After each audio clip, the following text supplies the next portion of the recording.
আমার বিয়ের 1 মাস চলতেছে, তো তখন আমার ফুফু শাশুড়ি আমাকে দেখতে এসেছেন, কারণ তিনি আমাদের বিয়েতে আসতে পারেনি। আমাদের বিয়েটা হয়েছিল ঘরোয়া ভাবে। প্রথমে আমি ওনাকে মুখে সালাম দিলাম, কিন্তু আমার শাশুড়ি দূর থেকে আমাকে ইশারা দিয়ে বলতেছে যে পায়ে ধরে সালাম করতে। তারপর আমি তাকে পায়ে ধরেও সালাম করলাম। আসতে না আসতে ওনার মুখে শুধু একটাই প্রশ্ন ছিল যে আমার বাবার বাড়ি থেকে আমাকে কি গহনা দেওয়া হয়েছে। এখানে উপস্থিত ছিলেন আমার হাজবেন্ড, শাশুড়ি, আমাদের ননদ, আরো অন্যান্য আত্মীয় স্বজনও কিন্তু উপস্থিত ছিলেন। তাদের সামনে তিনি এই কোশ্চেনটা করলেন, বলতেছে যে বৌমা তোমার বাপের বাড়ি থেকে কি কি গয়না দিয়েছেন। তো এটা বলে উনি একটা একটা করে সব গহনা দেখতেছেন আর মন্তব্য করতেছেন যে এটা কি দিয়েছে, এটা তো 1 গ্রামও হবে না, এরকম কেন ওইরকম কেন। ওনার মন্তব্যের কোনো শেষ নেই। আমাদের সামর্থ্য যতটুকু ছিল ততটুকু দিয়ে আমার বাবা আমাকে সাজিয়ে দিয়েছেন। তবে উনি যেভাবে অপমান করেছে, ছোটলোক পরিবার থেকে নাকি বিয়ে করে এনেছেন, যে সেই জন্য নাকি মেয়েকে সাজানোরও সেই সামর্থ্যটুকু নেই। ছেলে আমাদের চাকরিজীবী, এরকম মিসকিন পরিবারে তোমরা কিভাবে গেলে। আর এইসব কথা শুনে আমার চোখ দিয়ে শুধু পানি বের হয়ে গেল,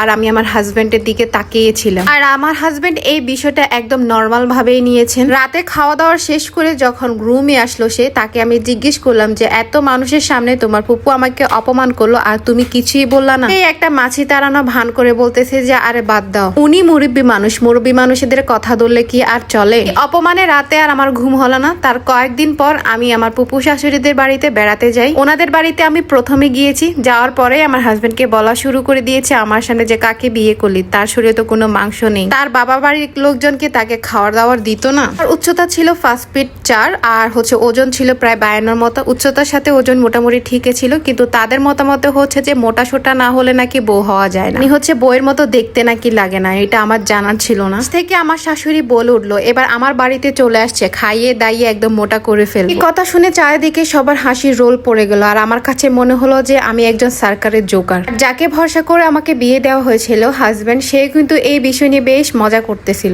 হলো যে আমাকে প্রতিটা কাজে তারা ছোট করতো। এত অপমান সহ্য করতে না পেরে আমি আমার ছোট বোনের কাছে এই কথাগুলো শেয়ার করি। আমার ছোট বোনও তেমন একটা পাত্তা দিল না, বললো যে বোন একটু ধৈর্য ধরে সংসারটা করে যা। কয়েকদিন পরে আমি আমার বাবার বাড়িতে বেড়াতে যাই। হঠাৎ করে আমার খালামণি বলে উঠলো যে কিরে তোকে তোর শ্বশুর বাড়ি থেকে কি গহনা দিয়েছে। এই কথা শুনে আমি একটু চমকে গেলাম আর চিন্তা করলাম মনে হয় বোন সবাইকে সব কথা বলে দিয়েছে। খালামণির এই প্রশ্নে আমি জবাব দিলাম, মানে হলো যে মাথা তার নেড়ে বললাম যে আমাকে কিছুই দেয়নি। এই কথা শুনে আমার হাজবেন্ডকেও আমার খালামণি বেশ কয়েকটা কথা শোনালো। তখন সে রেগে মেগে উঠে চলে যাবে, ব্যাগ গোছাচ্ছে। এখন আমি বলতেছি যে কি হলো, কেন যাচ্ছ? এখন সে বলতেছে যে তুমি এখানে আমাকে অপমান করার জন্য এনেছো। আমি বললাম যে কিসের অপমান করলো? আমার উপরে যে তোমার পুপু এত কথা বললো, সবার সামনে এত অপমান করলো, হাসি ঠাট্টা করলো, তখন তো তোমার চোখে কোনো কিছুই পড়লো না। অপমানের পরেও তুমি তাদের সাথে হাসি ঠাট্টা করতেছো আমার বিষয় নিয়ে। আর যখন আমার খালামণি তোমার সাথে উচিত কথা বললো, তখন সেটা তোমার কাছে অপমান বলে মনে হলো। আমি আমার হাজবেন্ডকে বললাম যখন আমাকে নিয়ে হাসি ঠাট্টা করতেছিল, অপমান করতেছিল, তখন যদি তুমি আমার পাশে ঢাল হয়ে থাকতে, আমার সাইড নিয়ে যদি তুমি কিছু কথা বলতে,